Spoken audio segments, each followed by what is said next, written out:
Bienvenue sur Africa 24 dans cette nouvelle édition du Non-Stop Info. Voici les titres de l'actualité.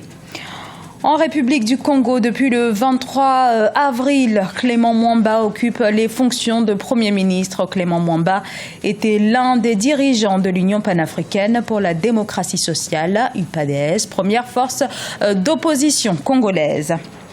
Une start-up tunisienne introduit une éolienne sans pales. Il s'agit d'une nouvelle conception qui génère une énergie propre et peu coûteuse en exploitant l'énergie cinétique du vent. Au sommaire toujours, la Côte d'Ivoire a rendu ce mercredi un dernier hommage à Papa Wemba. Papa Wemba, le roi de la rumba congolaise, est décédé ce dimanche au Festival des musiques urbaines d'Anoumabo. Mais avant de développer ces titres, qui participera au dialogue politique inter-burundais qui devrait se tenir à partir du 2 mai 2016 en Tanzanie? Le gouvernement du président Pierre Nkurunziza souhaite pour sa part être consulté avant la relance de ce dialogue, notamment sur les participants. Du côté de l'opposition, le CNRD souhaiterait prendre part à ce dialogue pour une sortie de crise. Notez que les négociations au Burundi sont bloquées depuis décembre 2015. Le pouvoir refuse de s'asseoir à la même table de négociation que les opposants de la CNRD, coalition d'opposants en exil.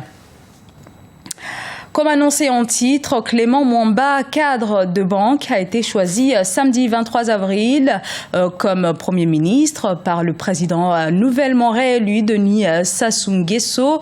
Emploi, relance de l'économie. Ce lundi 25 avril, le chef du gouvernement est revenu sur les nombreux défis à relever. Reportage d'Eva Panzou, Idlet Mirabel-Bissou. Nommé le 23 avril 2016, Clément Mwamba a déclaré que son gouvernement saura appliquer la feuille de route annoncée par le président de la République, Denis Sassou Nguesso, lors de son investiture le 16 avril 2016. Le chef du gouvernement s'est engagé à relever les défis cruciaux de la marche du Congo vers son développement en appliquant cette feuille de route. Le gouvernement sera donc appelé à appliquer cette feuille de route avec lucidité, efficacité et détermination afin de relever les défis cruciaux de la marche du Congo vers son développement inclusif et irréversible. Le prochain gouvernement devra impulser la rupture ordonnée par le président de la République. Clément Mwamba voudrait appliquer un traitement particulier à la question du chômage des jeunes. Le lancinant problème du chômage, surtout des jeunes, connaîtra un traitement particulier. Entre autres mesures fortes que nous mettrons en place pour juguler progressivement ce fléau, la validation de tout projet économique d'envergure obéira prioritairement à sa capacité à générer des emplois durables et significatifs.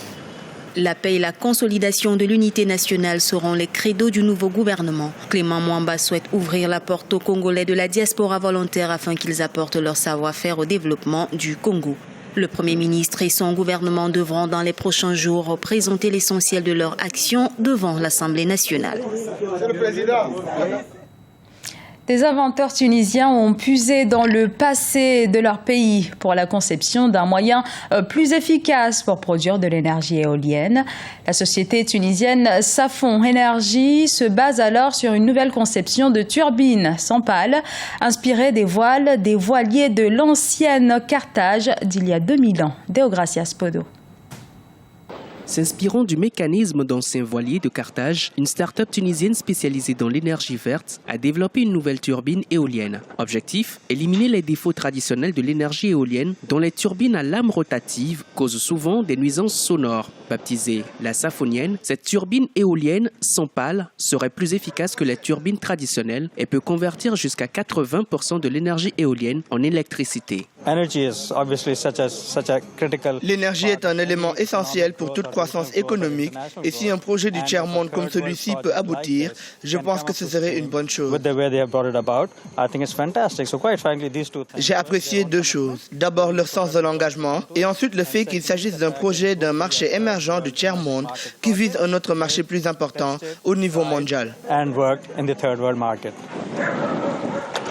L'entreprise tunisienne veut construire un parc éolien de 50 safoniennes d'une capacité de 20 kW chacune dans le sud de l'Inde. Ce parc pourrait alimenter un petit village de 1000 ménages. La start-up a en outre obtenu le soutien d'autres entreprises à l'instar de Microsoft aux États-Unis à la recherche des technologies du genre pour alimenter leurs installations à travers le monde.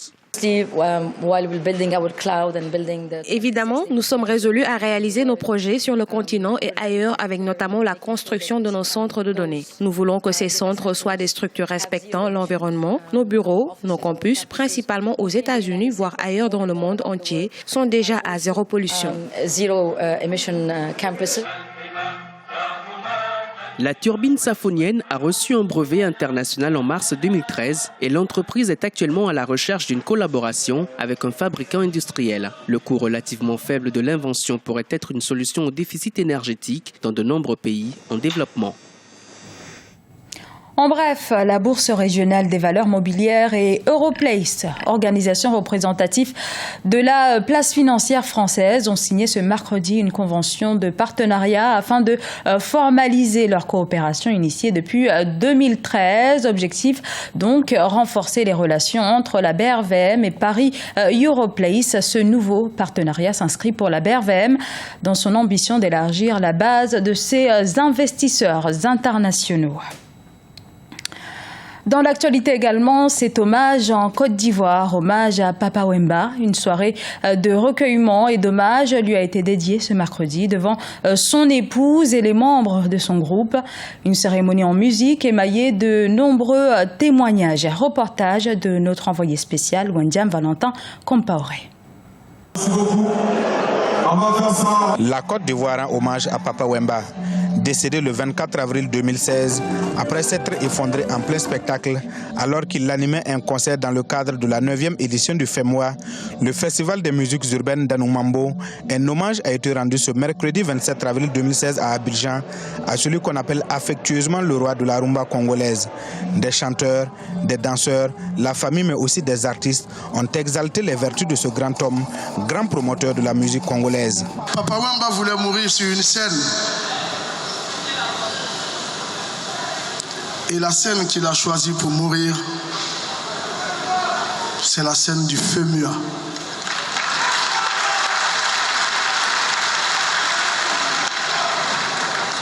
Donc nous ne devons pas être tristes. Nous devons être plutôt fiers. Si le plus grand artiste de la musique africaine décide de venir mourir là où Magic System est né, c'est un message qu'il voulait faire passer. Pendant toute la soirée d'hommage, se sont succédés des prestations d'artistes, des diffusions de clips ou de films sur la vie de l'artiste, mais aussi des témoignages à l'image de Maurice Bandamba, ministre ivoirien de la Culture, qui salue le parcours riche du prince de Matongé, Papa Wemba. Papa Wemba a choisi la terre de Côte d'Ivoire pour mourir et être plus grand, mort que vivant. Il a choisi de mourir en Côte d'Ivoire pour nous donner une leçon, pour nous léguer son héritage, pour nous léguer viva la musica.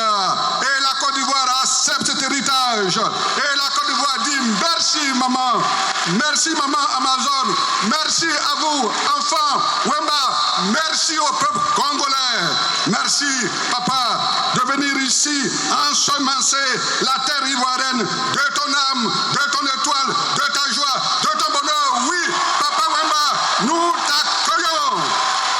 Papa Wemba, mort à 66 ans, a, selon des observateurs, largement contribué à faire reconnaître la rumba à l'international au début des années 90, en modernisant ce genre musical en y ajoutant des instruments électroniques. Grâce à ces tubes cultes comme Maria Valencia ou encore Yolele, il est devenu l'un des emblèmes de la world music. Sa dépouille a été transférée à Kinshasa ce jeudi 28 avril 2016. Et dans le cadre de cet hommage, l'artiste congolais a été élevé au rang de commandeur dans l'ordre national ivoirien. Les obsèques de Papa Wemba se tiendront en début de semaine prochaine en République démocratique du Congo. Ce journal a été réalisé par l'ensemble de la rédaction. Merci pour votre fidélité. Dans un instant, une nouvelle édition de l'actualité sur Africa 24.